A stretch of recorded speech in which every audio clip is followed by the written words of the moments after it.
আপনারা দেখছেন শান্তন টিভি, দায়বদ্ধতাই যার ঐতিহ্য।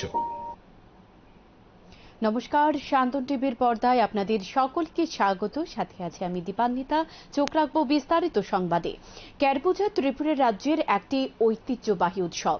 শনিবার উজ্জয়ন্ত প্রাসাদে ক্যারপূজার আয়োজন করা হয়। অনুষ্ঠানে উপস্থিত ছিলেন মুখ্যমন্ত্রী ডাক্তার মানিক সাহা, অর্থমন্ত্রী প্রণজিৎ সিংহ রায়, পশ্চিম ত্রিপুরা জেলাশাসক ডক্টর বিশাল কুমার। মুখ্যমন্ত্রী সংবাদ মাধ্যমের মুখোমুখি হয়ে ক্যারপূজা উপলক্ষে রাজ্যবাসীকে শুভেচ্ছা জানান। মুখ্যমন্ত্রী বলেন, ক্যারপূজা খার্চে পূজার পর অনুষ্ঠিত হয়। চতুর্দশ দেবতা বাড়ি থেকে চন্তায় এসে ক্যারপূজা সম্পন্ন করেন। এ পূজা রাজ্যের শান্তি, সমৃদ্ধি ও মঙ্গলের জন্য করা হয়। পাশাপাশি জাতি জনজাতিদের মধ্যে সৌভ্রাতৃত্ব বজায় রাখতে এই পূজা অত্যন্ত তাৎপর্যপূর্ণ বলে জানান মুখ্যমন্ত্রী। মুখ্যমন্ত্রী বলেন, ক্যারপূজা একটি প্রাচীন উৎসব যা রাজারা শুরু করেছিলেন। এই উৎসবে একটি নির্দিষ্ট জায়গায় সাধারণত বাঁশ দিয়ে ঘিরে পবিত্র স্থান হিসেবে চিহ্নিত করা হয় এবং সেখানে পূজা করা হয়। এই উৎসবে লোকেরা রোগ ব্যাধি থেকে মুক্তি এবং প্রাকৃতিক দুর্যোগ থেকে রক্ষা পাওয়ার জন্য প্রার্থনা করে। ক্যারপূজা মূলত অর্থ হল কের দেবতার পূজা করা, যিনি বাস্তু বা এলাকার দেবতা হিসেবে পরিচিত। পূজার সময় সাধারণত নৈবেদ্য দেওয়া হয় এবং পশু বলিদান করা হয়। এই উৎসবে রাজ্যের মানুষ একত্রিত হয়ে প্রার্থনা করে এবং আনন্দ করে। ক্যারপূজা ত্রিপুরার সংস্কৃতির একটি গুরুত্বপূর্ণ অংশ। এটি রাজ্যের ঐতিহ্য ও সংস্কৃতির ধারাবাহিকতা বজায় রাখতে সাহায্য করে।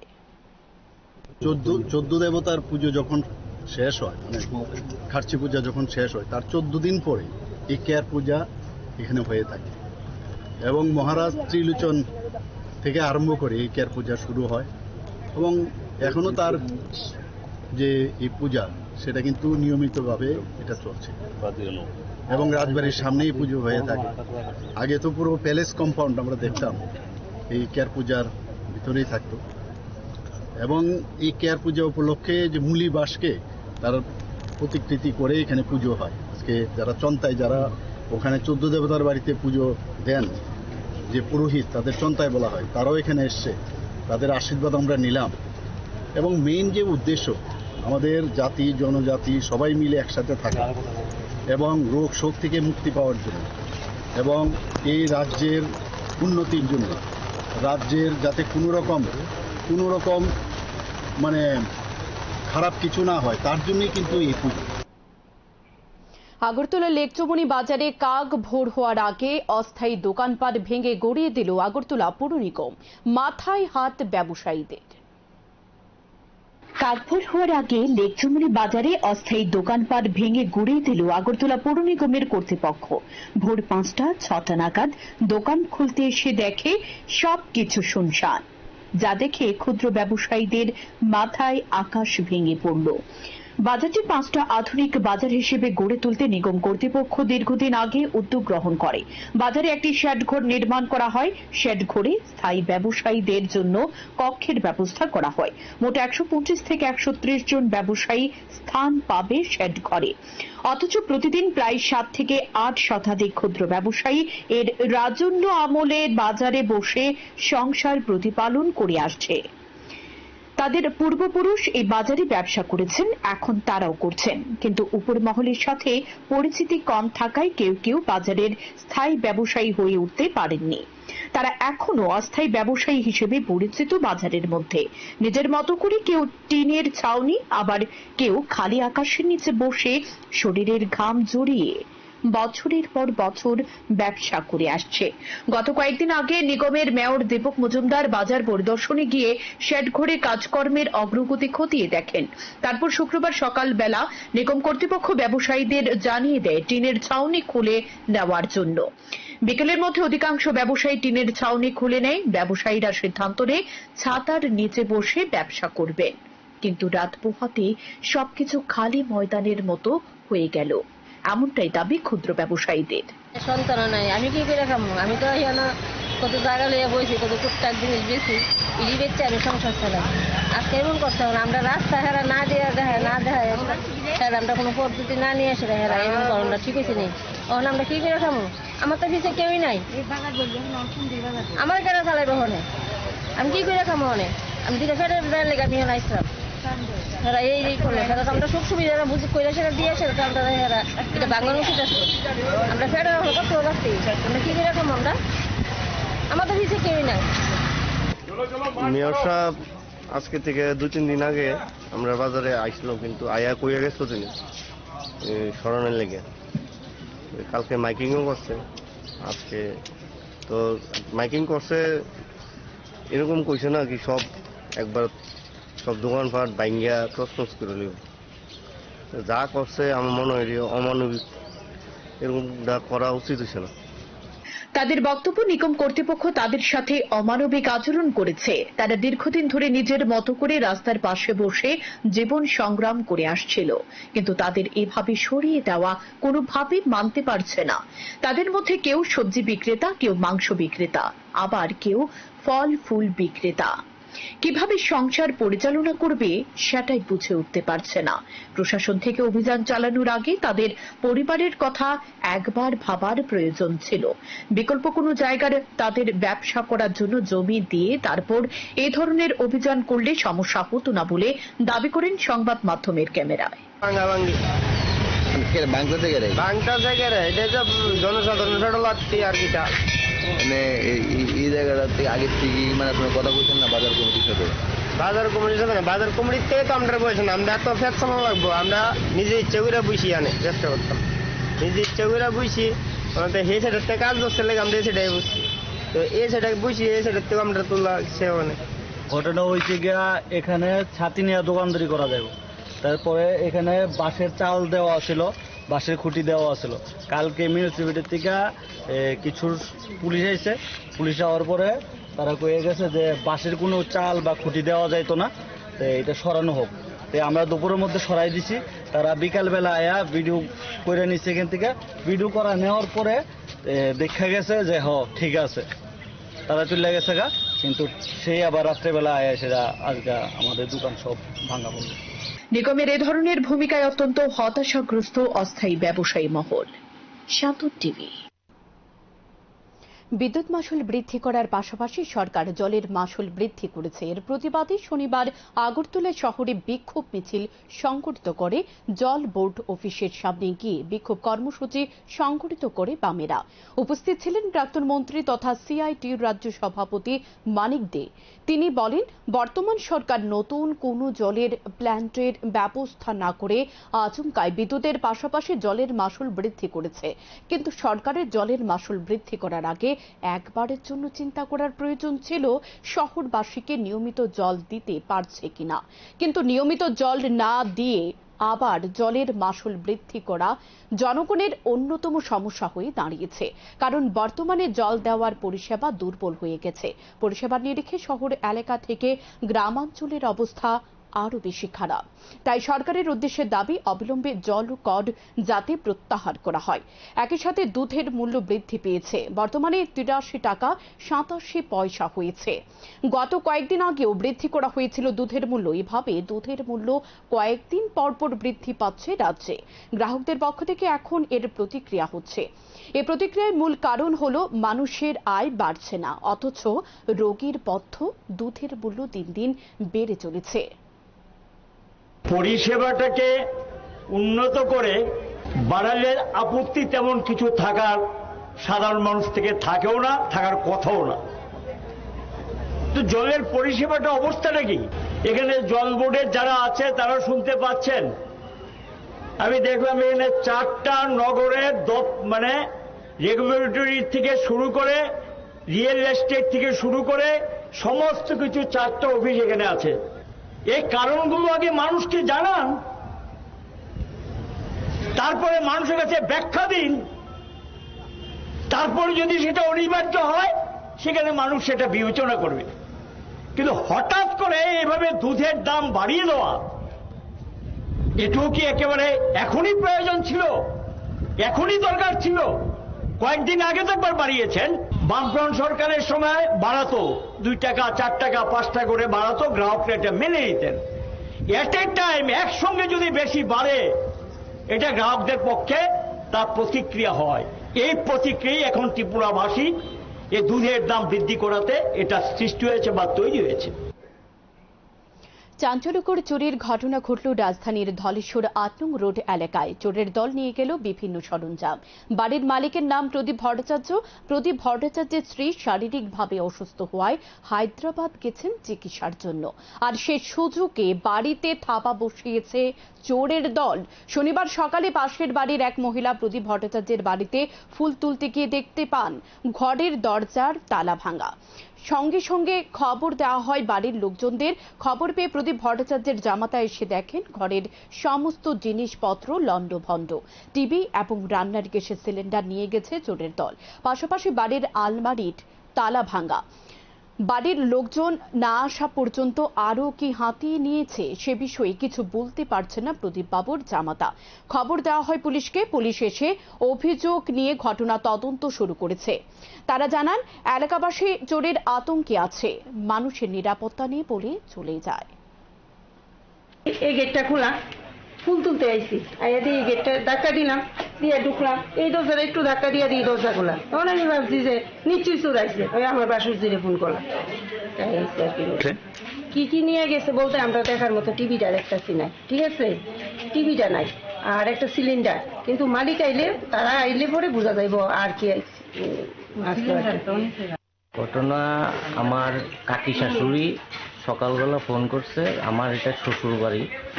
আমার শ্বশুরের নাম প্রদীপ ভট্টাচার্য। ওনারা হায়দ্রাবাদ গেছেন চিকিৎসার। তো কাকিমণি ফোন করছে যে দরজাটা খোলা দেখতেছে, হয়তো চুরি হয়েছে। তো আমরা আয়া দেখলাম, ঘরে ঢুকে দেখলাম। দেখার মধ্যে এখন টিভিটা আমরা দেখতাছি না, আর একটা সিলিন্ডার, আর গোদরেজটা ভাঙ্গা। গোদরেজের মধ্যে যা সামগ্রী আছে সব লণ্ডভণ্ড করে ঘরের মধ্যে ছিটানো। আগস্ট মাস থেকে চালু হতে চলেছে 6টি নবনির্মিত একলব্য মডেল রেসিডেন্সিয়াল বিদ্যালয়ের পঠন পাঠন। এমনটাই জানিয়েছেন জনজাতি কল্যাণ ও শিক্ষা দপ্তরের মন্ত্রী বিকাশ দেববর্মা। সম্প্রতি গন্ডাছড়ায় উল্টাছড়া এলাকায় একটি একলব্য বিদ্যালয় এবং তার হোস্টেল পরিকাঠামো পরিদর্শনে যান মন্ত্রী বিকাশ দেববর্মা। তার সঙ্গে ছিলেন এমডিসি বিদ্যুৎ চাকমা, এমএলএ নন্দিতা দেববর্মা রিয়াং এবং সংশ্লিষ্ট দপ্তরের ঊর্ধ্বতন কর্মকর্তারা। মন্ত্রী বিকাশ দেববর্মা জানিয়েছেন একলব্য বিদ্যালয়গুলো শুধুমাত্র পাঠ্য বই নির্ভর শিক্ষা নয়, বরং জনজাতি ছাত্রছাত্রীদের মানসিকতা, চিন্তাধারা ও সমাজের প্রতি দায়বোধ গঠনের এক বিরাট ভূমিকা রাখবে। এই বিদ্যালয়গুলিতে আধুনিক শিক্ষার পাশাপাশি গুরুত্ব দেওয়া হচ্ছে ক্রীড়া, সাংস্কৃতিক কার্যক্রম এবং প্রযুক্তি নির্ভর প্রশিক্ষণের উপর। মন্ত্রী বলেন, সরকার এমন এক প্রজন্ম গড়ে তুলতে চায় যারা কেবল চাকুরি প্রত্যাশী নয়, বরং সমাজকে নেতৃত্ব দিতে সক্ষম হবে। আগস্ট মাস 6টা স্কুল চালু নাই मनि बागैनो सिनि चालू फाइनल सका जों विजिट खायगा जे लास्ट फाइनल विजिट जे चिनि चेराव अलरेडी बोर्ड तिंबाय खा तबो स्कुल हामनाय आबार बागैनो तिनि बेला बेला हामबा या परो तिनि पुरनि एमएलए जोंनो ते चिनि सेक्रेटारि ते चिनि मेंबर सेक्रेटारि परो हामबा या परो तिनि आनि लगे फाइमानि बागै बसकांगो चिनि चेराव নেশা কোনোভাবে বরদাস্ত করবে না সরকার। শনিবার খয়েরপুর আমতলী বাইপাস এলাকায় প্রধানমন্ত্রী নরেন্দ্র মোদীর আহ্বানে এক পেট মাকে নাম অভিযানে গিয়ে একথা বলেন সাংসদ রাজীব ভট্টাচার্য। তিনি বলেন, আগামী প্রজন্ম ধ্বংসের দিকে চলে যাচ্ছে, তাদের রক্ষা করতে হবে। তাই গত বৃহস্পতিবার রাজ্যের মুখ্যমন্ত্রী একটি বিবৃতি প্রকাশ করে জানিয়েছেন, যারা নেশার সাথে জড়িত তারা দেশ, রাজ্য এবং সমাজের শত্রু। তাদের উপযুক্ত শাস্তি দেওয়ার ব্যবস্থা প্রশাসন করবে। মুখ্যমন্ত্রীর এ ধরনের বিবৃতি সাধুবাদ জানান সাংসদ রাজীব ভট্টাচার্য। সাংসদ রাজীব ভট্টাচার্য আরো বলেন, যারা নেশার জন্য খয়েরপুর স্থিত বাইপাস ব্যবহার করছে তাদের বিরুদ্ধে সময়ে সময়ে প্রশাসন ব্যবস্থাও গ্রহণ করছে। পাশাপাশি যারা ধরা পড়েছে তাদের রেহাই দেওয়া হবে না, কাজের জন্য অপেক্ষা করছে বিশালগড় কেন্দ্রীয় সংশোধনাগার। তিনি আরো বলেন, ভারতের জনতা পার্টি ক্ষমতার জন্য করে না, দেশের এবং রাজ্যের উন্নয়নের জন্য করেছে তারা। আরো বলেন, বর্তমান সরকার সমাজ পরিবর্তনের জন্য কাজ করছে। উল্লেখ্য, সরকার দাবি করছে নেশামুক্ত ত্রিপুরা গড়ার জন্য সব ধরনের উদ্যোগ নিচ্ছে, অথচ আগরতলা শহরের বুকে একের পর এক মদের কাউন্টার খোলা হচ্ছে এবং সমস্ত কাউন্টারগুলি বৈধ। এই লাইসেন্স প্রাপ্ত কাউন্টারগুলো শহরের পরিবেশ আরো বেশি উচ্ছৃঙ্খল করে চলেছে বলে মনে করছে জনগণ। নেশার সঙ্গে যারা জড়িত তারা যেই হোক, তারা এই রাজ্যের শত্রু, দেশের শত্রু, আমাদের সমাজের শত্রু, সে যেই হোক না কেন তাদেরকে উপযুক্ত শাস্তি দেওয়ার ব্যবস্থা আমাদের রাজ্য প্রশাসন করবে এবং জিরো টলারেন্স। আমরা চাই জিরো টলারেন্সের মাধ্যমে এই রাজ্যের এই যে আমাদের নেশার কবল, কারণ আমাদের কাছে সবচেয়ে বড় চ্যালেঞ্জ যে আগামী প্রজন্ম ধ্বংসের পথে চলে যাচ্ছে, তাদেরকে রক্ষা করতে হবে। এবং সেই বিষয়ে মাননীয় মুখ্যমন্ত্রী স্পষ্টতার সহিত গত পরশুদিন ওনার বক্তব্য পেশ করেছেন। আমি সাধুবাদ জানাই আমাদের রাজ্যের মাননীয় মুখ্যমন্ত্রীকে। ওটি টেকনোলজি অব ত্রিপুরার উদ্যোগে স্টুডেন্ট হেলথ হোমে শনিবার এক রক্তদান শিবিরের আয়োজন করা হয়। শিবিরে উপস্থিত ছিলেন সাংসদ রাজীব ভট্টাচার্য। তিনি বলেন, রক্তের বিকল্প নেই, রক্তদানে যাতে সকলে এগিয়ে আসে। ত্রিপুরা ওটি টেকনোলজি অ্যাসোসিয়েশন, যারা ওটি সংক্রান্ত যারা পড়াশোনা করছে তারা একটা অর্গানাইজেশন করেছে।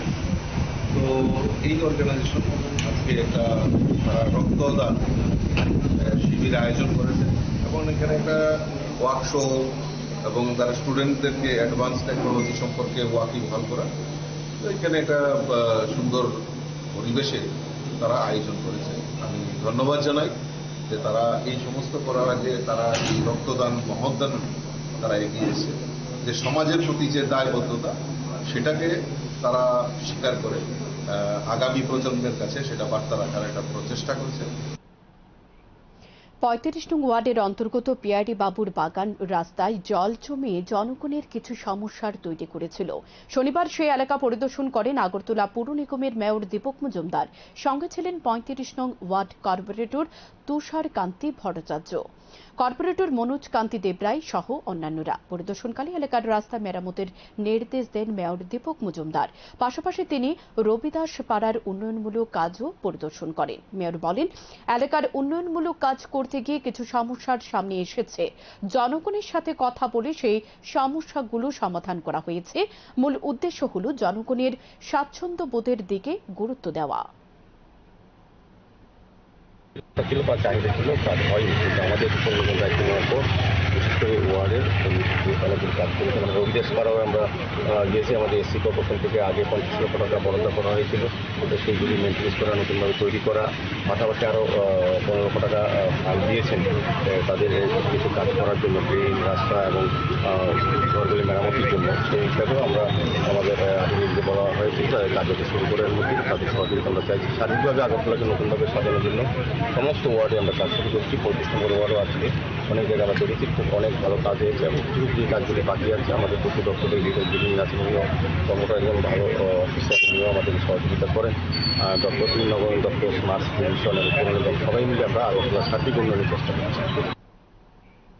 স্মার্ট মিটার প্রকল্প বাতিল করা ও বিদ্যুতের অস্বাভাবিক মাশুল বৃদ্ধির প্রত্যাহারের দাবিতে শনিবার খোয়াই শহরের মহকুমা কমিটির উদ্যোগে বিক্ষোভ মিছিল ও সভা অনুষ্ঠিত হয়।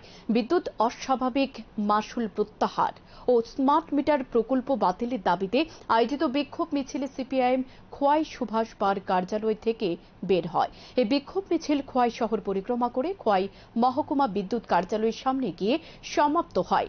এদিনের মিছিলে উপস্থিত ছিলেন সিপিআইএম খোয়াই জেলা সম্পাদক পদ্মকুমার দেববর্মা, বিধায়ক নির্মল বিশ্বাস সহ অন্যান্য নেতৃত্বরা। এদিন বিদ্যুৎ কার্যালয়ের সামনে মিছিলের শেষে এক বিক্ষোভ সভা অনুষ্ঠিত হয়। বিক্ষোভ সভায় নেতৃত্ব দেন বিদ্যুৎ মাশুল প্রত্যাহার ও স্মার্ট মিটার প্রকল্প বাতিলের দাবিতে বিস্তারিত আলোচনা করেন।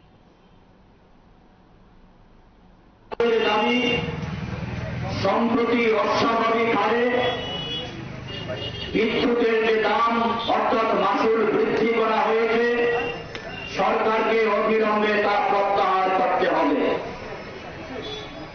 শাসক দল বলবার চেষ্টা করছেন, বিরোধীরা কিংবা বামপন্থীরা উন্নত প্রযুক্তির বিরোধিতা করছেন স্মার্ট মিটারের। আমাদের বক্তব্য পরিষ্কার, কোন উন্নত প্রযুক্তির আমরা বিরোধিতা করি না। যদি সেই উন্নত প্রযুক্তি জনগণের স্বার্থে ইতিবাচক হয়, অবশ্যই আমরা সেই স্মার্ট মিটারকে স্বাগত জানাবো, এই উদ্যোগকে আমরা সাধুবাদ জানাবো।